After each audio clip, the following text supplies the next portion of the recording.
All right. Well, welcome everyone. Thank you so much for joining us this evening for our first session of Parenting to Prevent Substance Use. We are glad that you took the time to join us.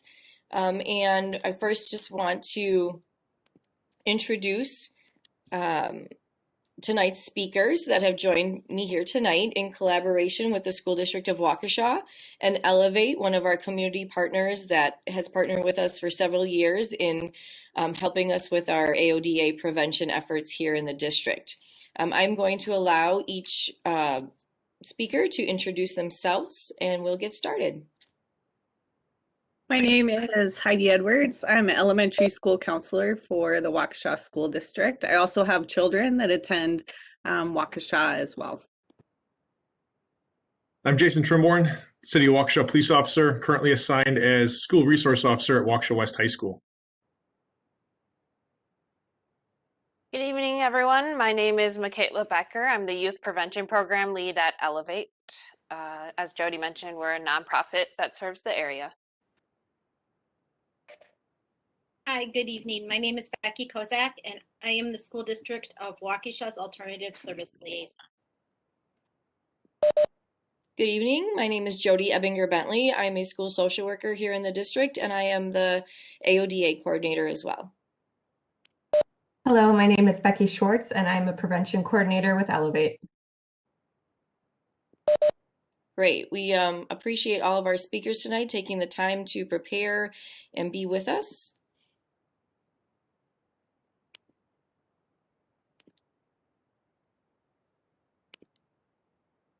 All right, so tonight, just a quick overview. This session is primarily informational for parents and caregivers and school staff.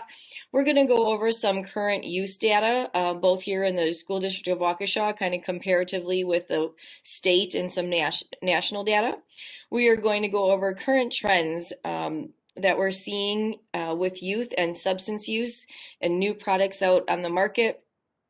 Also, we want to just really give parents an idea of the signs that your teen may be using substances, things to look for at home, with their friends, etc.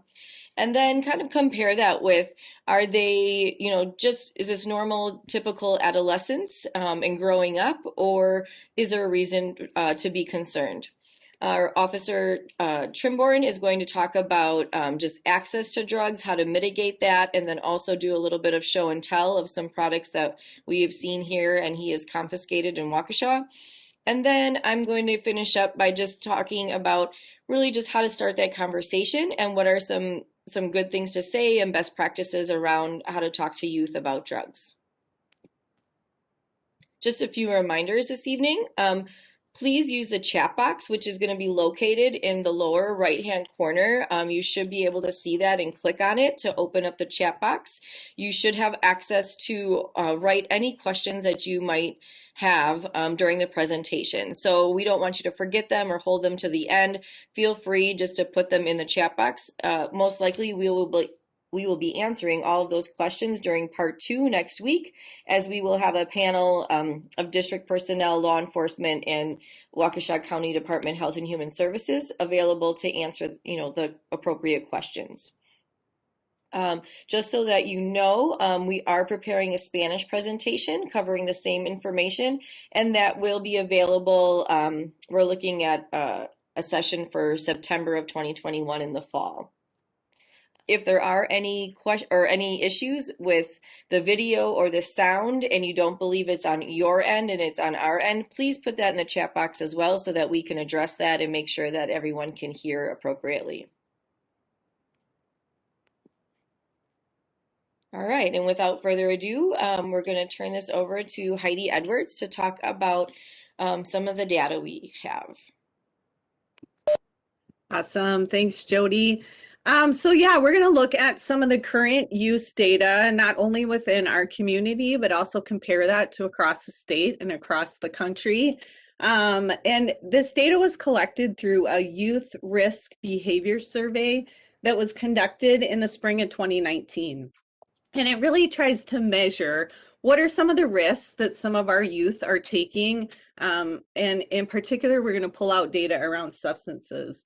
So here in Waukesha, we were able to survey about 64% of our high school population and about 54% of our middle school population. Now that data is skewed a little bit in that the middle school, we did not survey sixth graders, but we were able to collect data from seventh and eighth graders. So gave us a little discrepancy there on that number, but still a large sample size of students here within our schools and within our community. So this graph here, as you can see, the red shows data that was collected for the state, and then the blue line is representative of students here in Waukesha, so the school district of Waukesha. And as you can see there, this is for high school students who use these substances within the past 30 days. So you can see alcohol, high number there, both for the state of Wisconsin, but also for Waukesha students as well. And then something that you'll continue to learn about and hear us talk about through this presentation, the increase in vaping and e-cigarette usage, and also marijuana for our high school students. And then this graph is specific to our middle school. So again, this pulled out data from seventh and eighth graders using substances within the past 30 days. So as you can see there, SDW is the blue line compared to the country listed in the purple. And as you can see there, our students in Waukesha within our community experimenting with alcohol and the e-vaping and cigarettes the most. And then finally, this last piece here goes back to touch on the high schoolers. So the high schoolers who had said they had used within the past 30 days, those who had answered that they were using, this gave us an idea of those that responded they had used before the age of 13. So those current users, as you can see, the percentage of those that used or experimented with this before the age of 13. And we'll talk a little bit, but I think, again, it goes to show just the importance of early intervention and parenting and starting young with our kids. Okay, and I'm going to pass this on to Michaela Becker, our community partner with Elevate. She's going to talk about current trends. All right, thanks, Heidi. We just wanted to take a minute with this presentation to kind of discuss some current trends. One social media platform that is very popular among youth is TikTok, and unfortunately, e-cigarette retailers and advertisers and companies are taking advantage of access to youth on this platform to advertise to them. So youth on TikTok are able to just scroll through videos and watch things as they pop up in their feed. And so they're seeing things like this video here, where it's a e-cigarette retailer showing them how they're able to discreetly package their e-cigarette products in slippers or face masks, and then slip them into a discrete box that's just sent to them through the mail.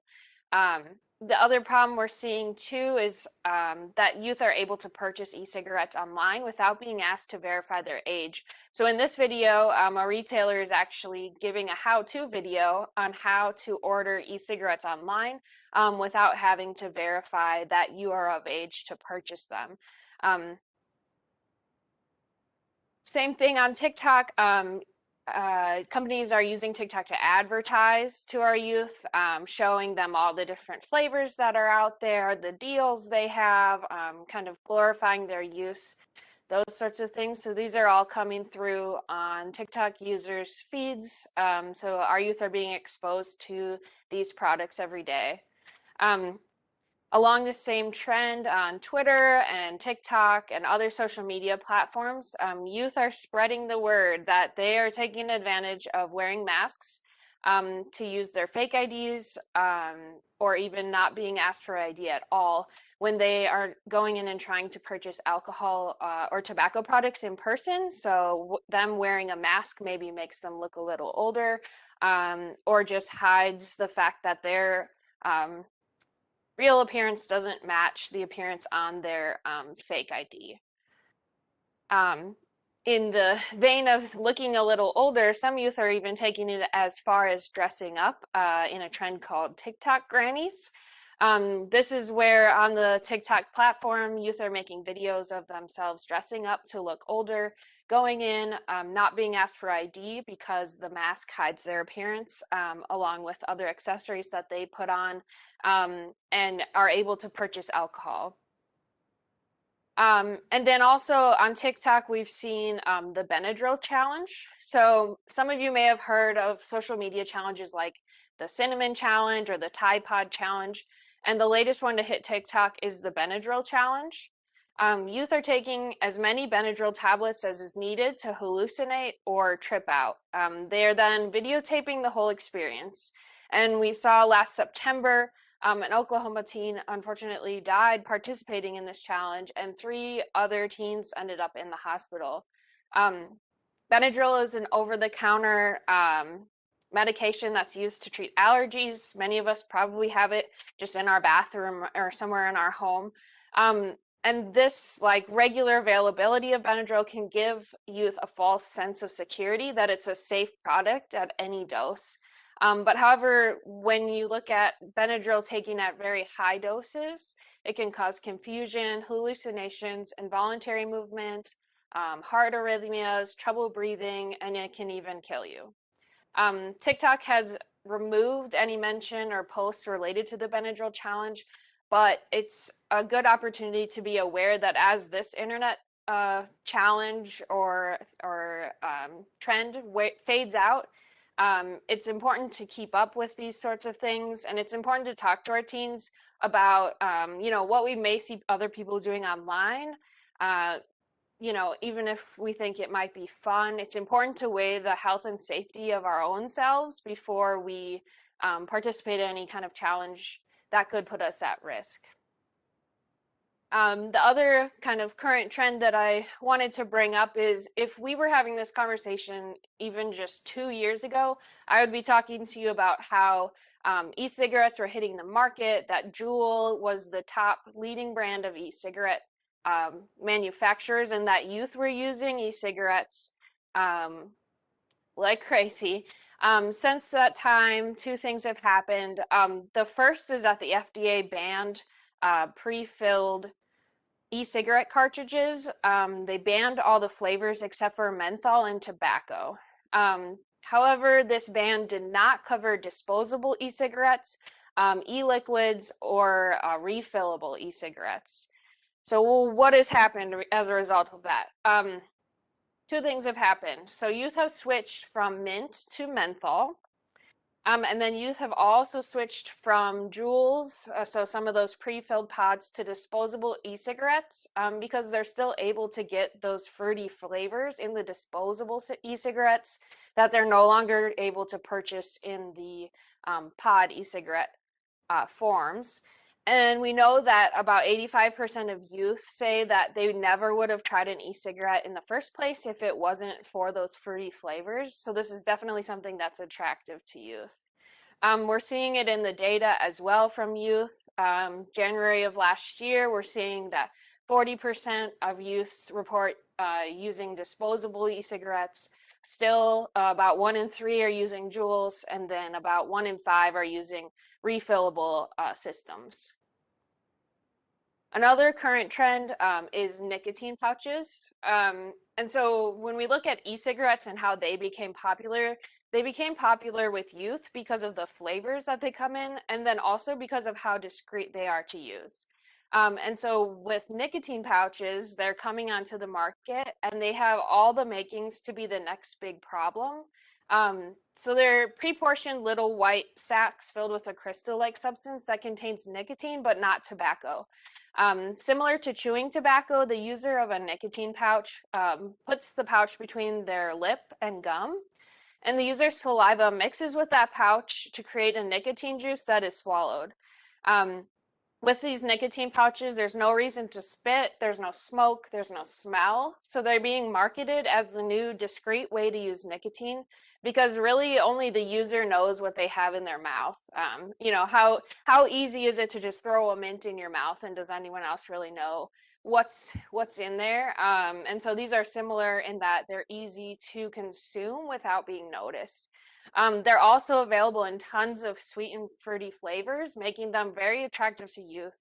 Um, Youth also might perceive them as being safer than vaping because no smoke passes through the airways. But we know that nicotine is nicotine no matter how you package it. And the dangers of the substance nicotine goes well beyond our airways. It's a highly addictive drug. It raises your blood pressure, it causes your adrenaline to spike, and it elevates your likelihood of having a heart attack. Youth are even more susceptible to nicotine's negative effects because of their developing brains, and they can become dependent on nicotine and other drugs more rapidly than adults. And then the last trend I wanted to bring your attention to this evening is the reemergence of Delta 8 THC on the market. So THC is commonly known as the part of the marijuana plant that makes the user high, and it's referred to as Delta 9 THC. In both hemp and marijuana, there's also what is called Delta 8 THC, and this is what we are seeing now advertised in gas stations, vape shops, and other retailers in our community. Delta 8 THC can be extracted from the hemp plant and the marijuana plant, but hemp is a legal crop in Wisconsin. It's where a lot of our CBD products come from. And while there's not a lot of research on Delta 8 THC, this new product, anecdotally, users say that it produces a similar high feeling to that of Delta 9, or what we traditionally think of as marijuana, but it is slightly more of a subdued high. The other concern with this Delta 8 product is that it comes in many different fun and fruity forms, including gummies, edibles, vapes, oils, some of which you can see on the screen right now. So why are we concerned about this with youth? First, access. So Delta 8 is being sold at vape shops, gas stations, other easily accessible retailers for youth, and it's becoming very widely advertised. It's also very easy to order Delta 8 products online without being asked to verify your age. The second reason for concern is knowledge. We don't know a ton about Delta 8 THC effects on any humans at any age, but especially its effects on the developing brain. Anecdotally, Delta 8 is less potent than Delta 9 or traditional marijuana, but it has many similar side effects. And it's also important to note that Delta 8 is much more similar to Delta 9 THC than it is to CBD, which is where it's usually marketed next to. And then finally, perception. So Delta 8 is being seen right now as the legal way to access similar effects to marijuana products because marijuana use is not legalized in Wisconsin. Retailers are using Delta 8 as kind of an alternative that they're selling in sort of a gray area in the law.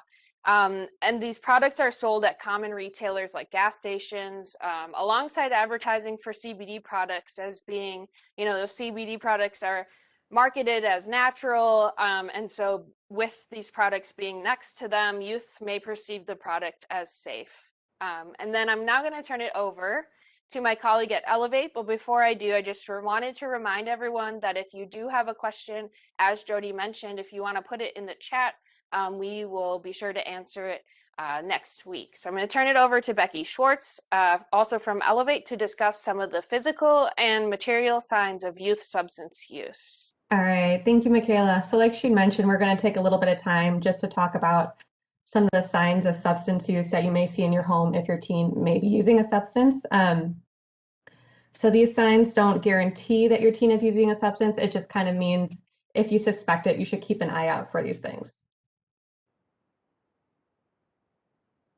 All right, so first we want to cover the physical signs that your teen may be using alcohol. So some common things that you may be seeing in your home if you suspect alcohol use would be empty bottles of alcohol or beer cans, or even solo cups. These could be hidden in your trash can. They could be going under the seat of a car, and they could just be hidden throughout your home.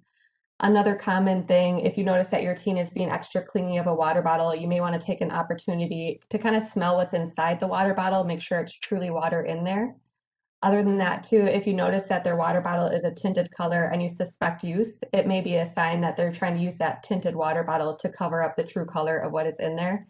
So once again, taking the opportunity to kind of look inside and making sure it's truly water, something safe inside the water bottle.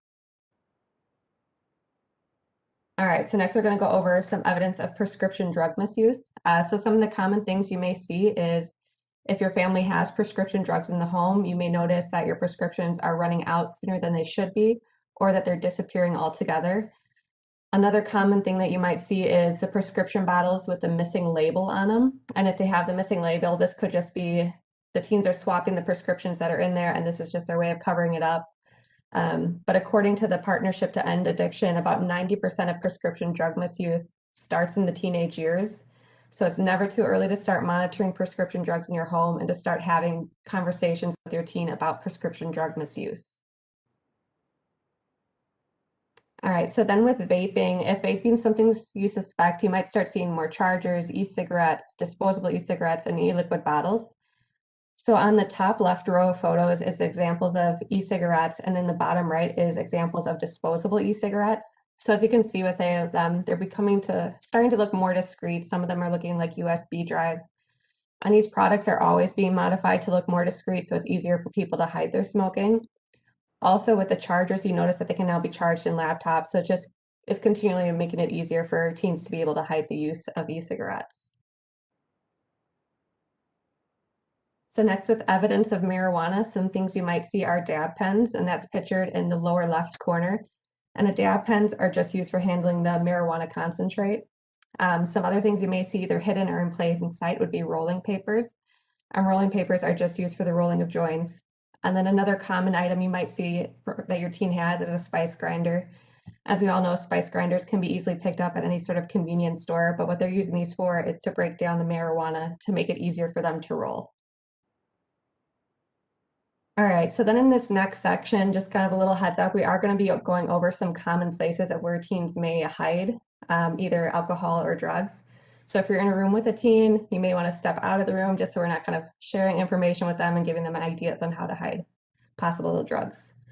So in this top photo here, you'll see socks. So most teens don't suspect their parents to be going through their sock drawers all the time, but it can be a common place for hiding small alcohol bottles or drugs, especially if you notice that your teen is just hanging around with like one sock in their backpack or their gym bag. It might be worth taking a look. Another kind of hiding spot similar to that would be a pillowcase. So teens will typically hide drugs or alcohol within their pillowcase. But another thing to notice on a pillowcase too would be if you see traces of blood, it might be a sign or indication of irritation in their nose due to substance use. Next, we have highlighters. So this highlighter is actually used for hiding a pipe used for smoking marijuana. But even a typical highlighter, you can take out the inkjet on the inside and it can be used easily to disguise a vape or to hide drugs on the inside. Also with teddy bears, if you suspect use, teddy bears are a place where teens can also hide drug paraphernalia such as razor blades. So if you suspect that they're using this method, you may want to check the teddy bear just for either slits or in a nearby garbage can to see if you see any of the stuffing from the bear in the garbage can. All right, so with tinfoil, so tinfoil can be used to make homemade pipes, but it can also be used to transport drugs. One of the reasons this is a common option is because when it's all balled up, it just looks like a typical ball of trash, but it can also be used to mask the smell of the drug that's being transported. So that's kind of why that's become popular. And then another hiding place could also be books. If it's a flat object they're trying to hide, you can just easily slip it between the pages. But a lot of companies now are designing some books to look like safes, so it kind of gives the idea of it's hiding in plain sight. All right, so then lastly, we all know that flasks are starting to come in all shapes and sizes. So if you suspect that your teen is using a substance, it might be worth just kind of keeping an eye on some household items.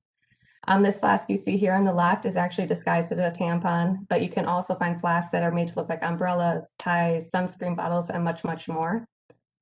Along those same lines, companies are also making normal household everyday objects with secret hiding compartments in them. You can see it with this hairbrush here. You can find Pringle cans, hairspray bottles, soda cans that are easily modified to have a secret compartment within them. Then on the right photo here, you can see what's called a sploof. So you might notice your teen is using extra dryer sheets or taking extra dryer sheets. And this is common among marijuana users, hoping to mask the smell. So with just a toilet paper tube, a rubber band, and some paper towel and a dryer sheet, the user can create this sploof. And when smoking marijuana, the user will exhale through it to mask the scent of their marijuana. All right, so then on this last activity here, we just kind of want to go through a model of a bedroom and pick out some things that may be signs that whoever owns this bedroom is using a substance.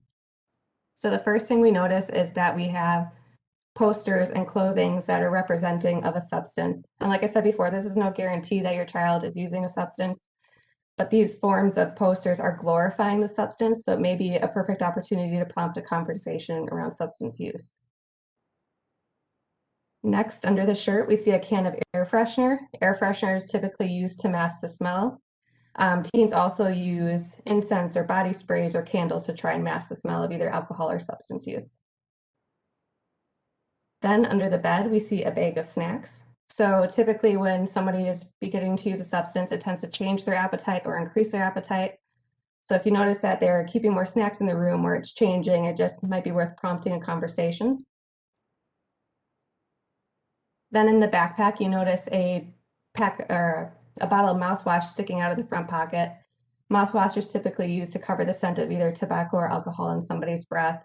Also, places like backpacks and purses are excellent places to double check if you suspect use, just because there's so many hidden pockets within.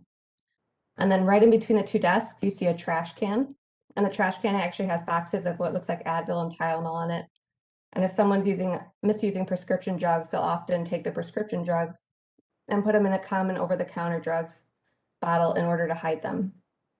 Some other common places you might want to check would be the inside of Kleenex boxes.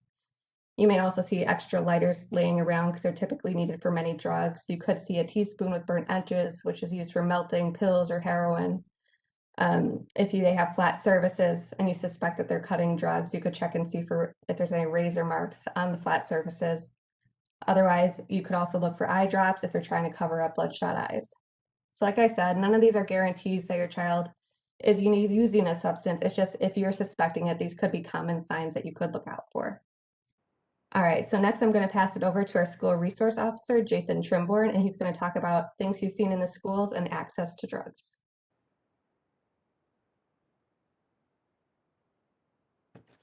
Thanks, guys.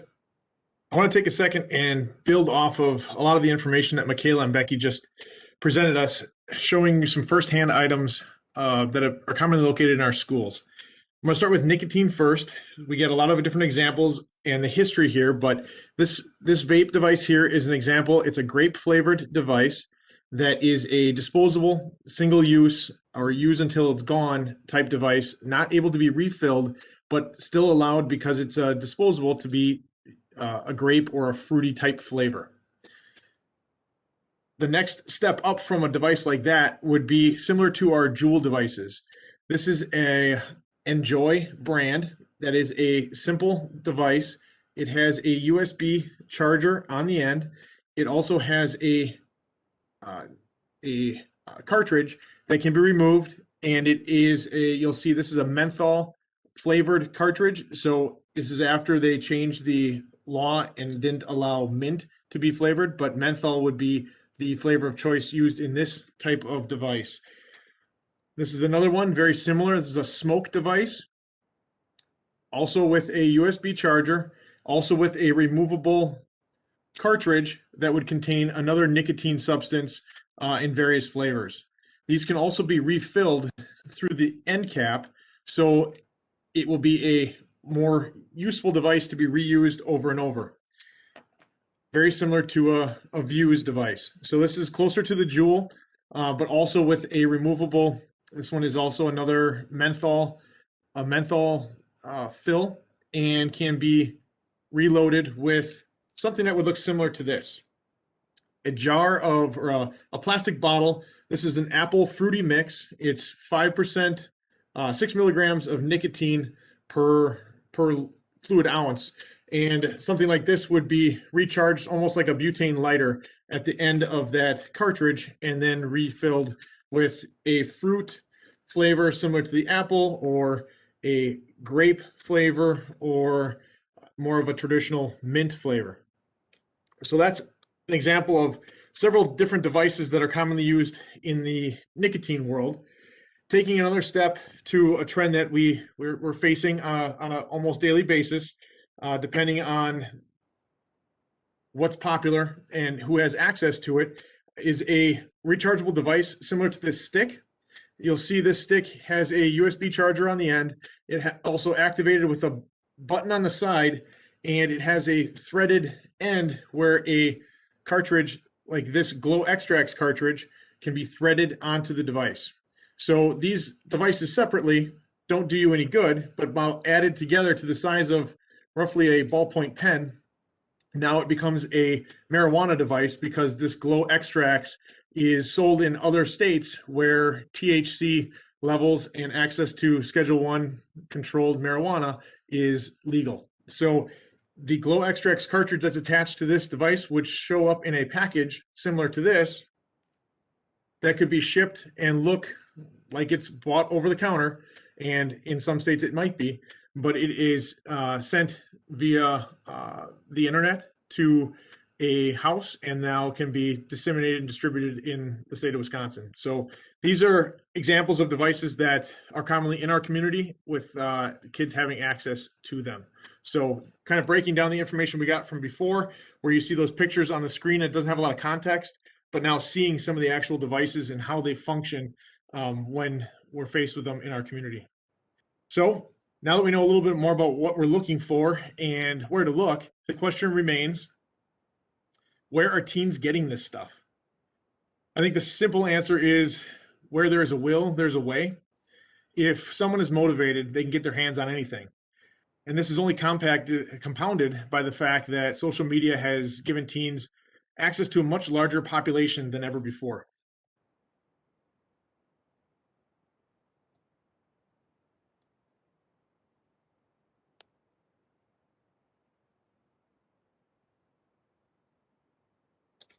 All right. It can start at home. Depending on family dynamics, there may be any number of medications available inside our homes. This is common. This is a common start for those who begin with pain medications or antidepressants. I've spoken to a number of students who have been struggling with addiction, and time after time, the theme comes back to the fact that they had access to these drugs in their home. And these would be legal drugs. These would be prescription drugs, over-the-counter drugs that were abused while in their home because they had easy access to them. And we're not even talking about illegal substances. Another means of access come in the form of individuals in our homes who may be also using illegal drugs. That comes from older siblings, maybe relatives who are living in the home who are struggling with their own addictions, and bringing those illegal substances into the home, and now creating a opportunity for our younger teens to access them. And then if you feel like you have your home under control, you need to be aware of the homes of the extended friend groups and extended family members. Your teens have access to people outside of your home, and those people also have access to them. Lastly, there's a tremendous amount of money placed on advertisement to reach our teens. As Michaela mentioned before, you can find step-by-step directions on how to purchase items in stores and online. Social media and the internet also make access only one click away. For example, as I was referring to earlier, a marijuana or THC-based vape cartridge can be purchased over Craigslist from states with different rules. That purchase gets placed in bulk and shipped to a residence here in our community, and then from there, it gets resold with a slight markup, and now you have an entrepreneurial small business run by teens in our community, and it's because that ease of access.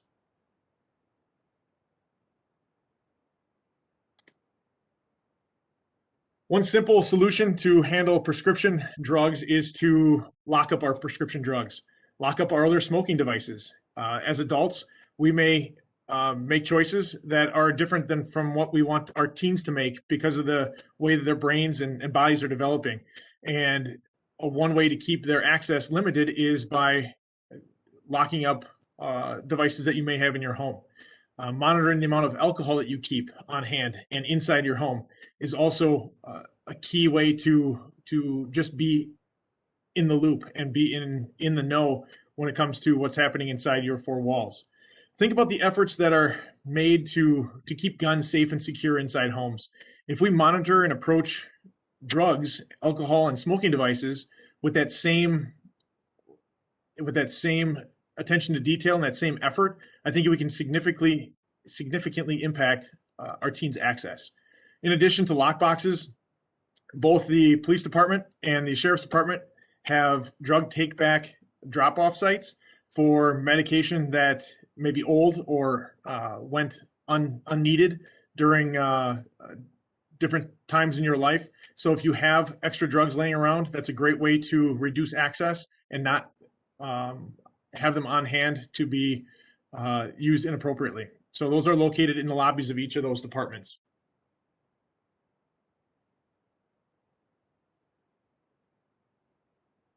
Don't assume that your child knows how to decline an offer for drugs or alcohol at school.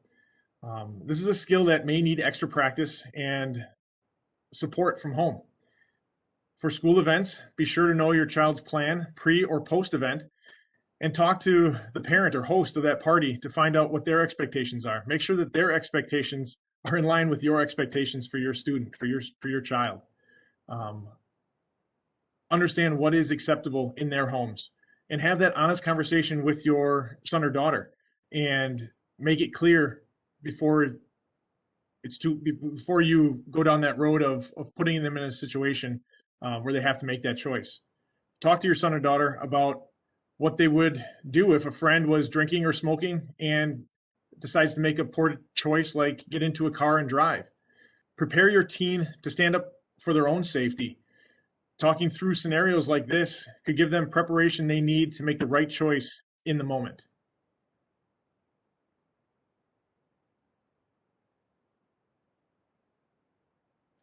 And then as your teens get older, they will want more independence. We all did at that age. The independence should be based on trust. Let them know that you do trust them, but you will also verify. Be honest, proactive, have conversations about how your son and daughter will handle those situations in order to prepare them.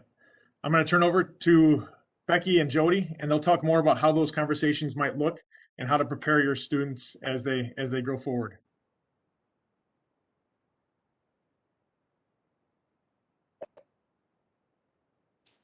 Thank you, Jason. So I'm going to take a few minutes and talk about teens who may be rebelling or teens that may be using alcohol and other drugs. We know that teens push boundaries. They're searching for who they are, who they want to be, trying to find their way. Maybe, you have a teen that started lying to you or missing curfew on occasion. There's a good chance they're just rebelling as they discover who they want to be.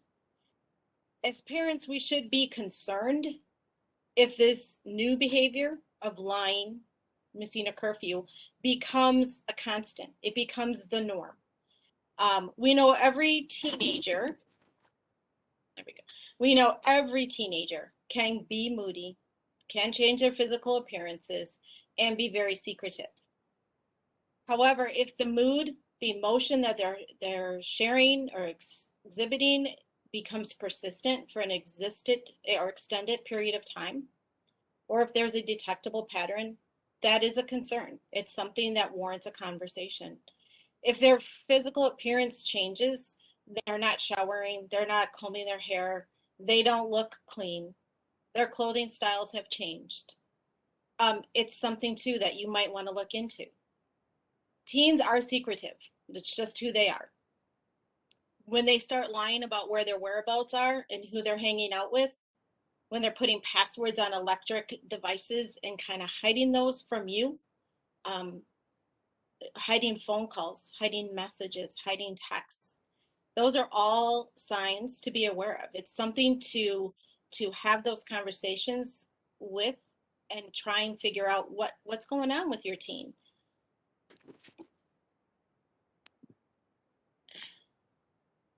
Teens also tend to have a social group and interests that change as they enter high school, and even middle school. It's not uncommon for them to acquire new friends and new interests.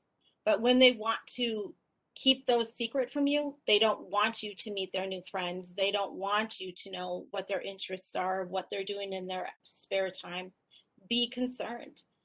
You should pay close attention if your child doesn't want to hang out with their old friends anymore. And again, just doesn't want you to meet their new friends. If their grades start to slip, all of a sudden things are not going so great for them. And they've stopped doing what they've enjoyed. Sometimes, again, it could just be the change of teens, that rebelling teen. Other times it may warrant some concerns. Teens push boundaries. But if they are habitually lying about where they are, who they're with, and what they are doing, it is a concern. Are they skipping large chunks of school? Are they skipping certain hours during the day and not being able to tell you where they are? And you know they're not at home. Are they now starting to lie? Are they stealing? Are they disappearing for hours? If that is something that's happening, it's a concern for a parent. So what is a parent to do? Express your concerns to your teen and your observations, but don't accuse. Have those open-ended conversations with your teen. Have the discussion, but don't accuse. Teens are going through a lot. There could be some mental health concerns as well, but you need to be able to present your teen with a very safe environment to have those conversations with, and know that it is okay for them to communicate with you. So moving on, we're going to have Jody Ebinger Bentley, who is our school district of Waukesha AODA coordinator and school social worker. All right. So how do we have those conversations? As a parent of a teenager, now she's almost not a teenager anymore, it wasn't always easy to have those conversations. And so I almost wish that there would have been some of these parent sessions for when I had to navigate this several years ago with my teen as well. And although I felt like we had a pretty good and open relationship, there were definitely a few times where I became concerned. And so really just having that open communication, just ensuring that your children are comfortable coming to you, really just starts with you sharing with them and being available. Being patient, being ready to listen and not always jump in or accuse, like Becky had stated, or they'll just shut you down and they're just not going to want to talk at all. And so start these conversations early. Like, don't wait until, 7th, 8th grade, high school to start talking to your child about the dangers and the risks of, experimenting with drugs and alcohol. Because by then they've probably already been presented with it over and over and over again. Because the research shows that most children by the age of 11 have already been offered some type of substance, whether it's, tobacco products, nicotine, vaping, marijuana, alcohol, like they've already been offered that. And that, that age is like that really prime age. So by 5th grade, if you're not talking to your child about some of these dangers and how to prepare themselves for maybe peer pressure situations, you might be too late. And so you really just want to talk to them about making good choices early on. Really just using everyday opportunities to talk to your kids about their friends, what their friends think about, drugs and alcohol, like what's going on in their friends' houses when they're going over there to hang out and things like that. And even just asking them, like, what do they see? Like, just being curious about, like, hey, like, have you ever seen, one of your friends bring a vape to school? Or have you ever heard of anybody, bringing these things to school? And if they say yes, please obviously report that to the school so that we can be on the lookout for that. But also just, that opens up that conversation about the risk and what those substances can do to their developing brain and body. Don't just assume that they have learned everything in like science or health class that they need to know about, about what these substances actually do and affect their, their well-being. Be specific, don't overgeneralize about like, because there are drugs that affect our bodies and our brains in different ways. And so, look up information if it's needed, reach out to your school support people, whether that be your school counselor, social worker, psychologist. They can always point you in the right direction and provide resources, and be honest. Be honest with your kids about your past experiences.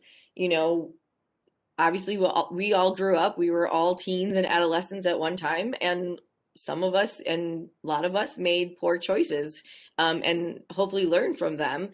And you can be honest about that, but then also, like showing them that there's a lot more research now than there was even, 10 years ago, 15 years ago, 20 years ago, about what these substances actually do to the developing adolescent brain and how they affect our health, how they affect later outcomes in our lives, with our health and so forth. So, that's just kind of another way that you can kind of share with your child if there were some other choices, or if you made really great choices, like just highlighting that like you didn't need those substances to have fun or to feel good, because you put your time and effort into these other types of activities that were healthy. Really discuss that peer pressure piece, like Officer Trimborn said. Don't assume that they know how to say no. It is really, really tough for kids these days to be able to say no, because they're all searching for this sense of belonging, for acceptance. And so they don't want to be the odd one out. They don't want to be the one that, looks weird or different. And so just, giving them different ways to refuse, to stay educated, to say no if they're maybe don't have such a strong personality. And just stay educated, attending sessions like this. We'll have a great list of resources that we're going to send out after this presentation, and, where you can find great information and just staying kind of up to date about different trends, different products, different ways to obtain those products, and like what to look out for with your youth. So really just, let your teen know that it's just not worth it. Really, it's way easier to try to prevent your child from ever using than it is to help them once they're addicted and once they're already using. It is really sad to see, as a school social worker, to see the kids' lives and how they changed after they have started going down that path of use and addiction. And so, and it's really tough. And it affects everyone. It affects, every family member in that household. It affects every school personnel. It affects their peers. And so we definitely, that's why we're here tonight. That's why we want to try to educate and bring awareness to this issue. And really kind of just provide the resources and provide the information for parents and caregivers and school staff, just to be engaging in those conversations all of the time. All right, so really that wraps up our presentation, and it looks like we're in the right time zone. We were worried about that. And so we are able to wrap that up tonight. We really appreciate those of you that were able to join us live for this session. We will be sending out a link to the recorded presentation as well. And also we just want to remind you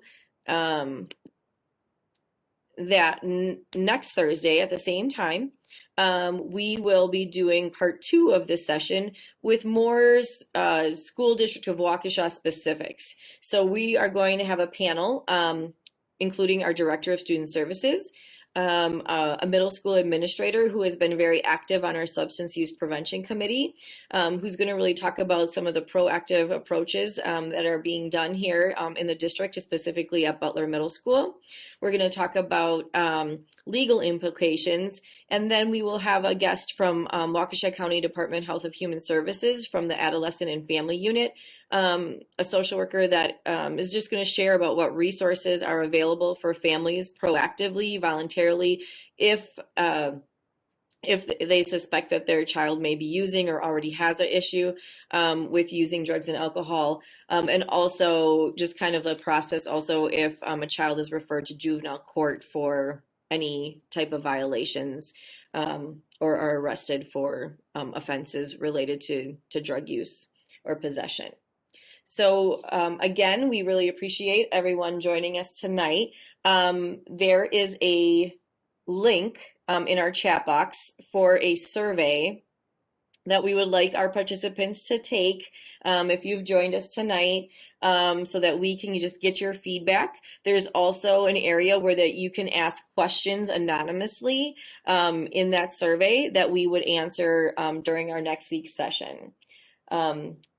One more thing, if you would be interested in a prescription or medication lockbox or deactivation kit, which actually you kind of put the pills in this little pouch and fill it with water and you shake it up and it completely dissolves and disintegrates and deactivates any prescription medication or actually any types of medication or drugs. We will offer that for free to any participant who would like that. And so we can, you can email me. My information was in the emails that went out and everything. Also in the survey, there is a place to indicate if you are interested in a free medication lockbox, and we will make arrangements either to deliver it to the school. Most likely we'll deliver it to the school and you can pick it up at the school here, of your child's school in Waukesha. If for some reason you do not have a child that attends school here in Waukesha, please just reach out to us and we can figure out a way to get it to you. I think that wraps it up for this evening. We'll be sending out resources and we won't put you on any regular email lists, but we will be sending out that link to the survey and a list of resources, as well as a link to the recorded presentation when it is available. So from all of us with the School District of Waukesha Substance Use Prevention Committee, we thank you very much and you have a great evening.